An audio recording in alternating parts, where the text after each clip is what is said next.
Karnataka news beet follow ಮಾಡಿ, subscribe ಮಾಡಿ. ಈ ವರ್ಷ ಅನ್ನ ನೀರು ಹಾಹಾಕಾರ ಆಗ್ತದೆ, ಅಗ್ನಿ ಭಯ ಜಾಸ್ತಿ ಆಗ್ತದೆ, ಅಪಮೃತ್ಯುಗಳು ಜಾಸ್ತಿ ಆಗ್ತದೆ, ಗಾಳಿಯಿಂದ ತೊಂದರೆ ಆಗ್ತದೆ. ಮನುಷ್ಯನಿಗೆ ಬರೋದರಿಗಳು ಸುಲಭ ಇಲ್ಲ, ಆದರೂ ಕರ್ನಾಟಕಕ್ಕೆ ತೊಂದರೆ ಇಲ್ಲ.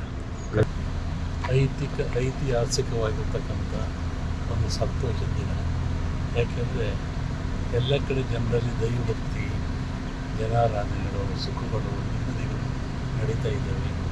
ಹಾಗಾಗಿ ಇವತ್ತಿಲ್ಲಿ ಶನೀಶ್ವರ ದೇವಸ್ಥಾನ ಜೀವನೋದ್ಧಾರ ಮತ್ತು ಉದ್ಧಾರ ಕಾರ್ಯವನ್ನು ಮಾಡ್ತಿದ್ದೀರ.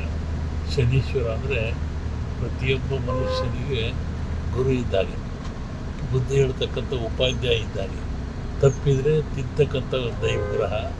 ಅಂತಹ ದೈವದ ಸೇವೆಯನ್ನು ಇಲ್ಲಿ ಮಾಡ್ತಾ ಇರ್ತಕ್ಕಂಥದ್ದು. ಈ ದೇವಸ್ಥಾನಕ್ಕೆ ಅಜ್ಜಿ ಅವರ ಬಂಧುಗಳೆಲ್ಲ ಭೂಮಿ ದಾನ ಮಾಡಿದ್ದಾರೆ ಅಂತ ಕೇಳಿ ಭಾಳ ಸಂತೋಷ ಆಯಿತು. ಮಳೆ ಬೆಳೆ ಚೆನ್ನಾಗಿ ಆಗ್ತದೆ, ಜನರು ಭಕ್ತಿಯಿಂದ ಇರಲಿ ಅಂತೇಳಿ ಹಾರೈಸ್ತಾರೆ. ಕರ್ನಾಟಕ ನ್ಯೂಸ್ ಬೀಟ್ ಫಾಲೋ ಮಾಡಿ, ಸಬ್ಸ್ಕ್ರೈಬ್ ಮಾಡಿ.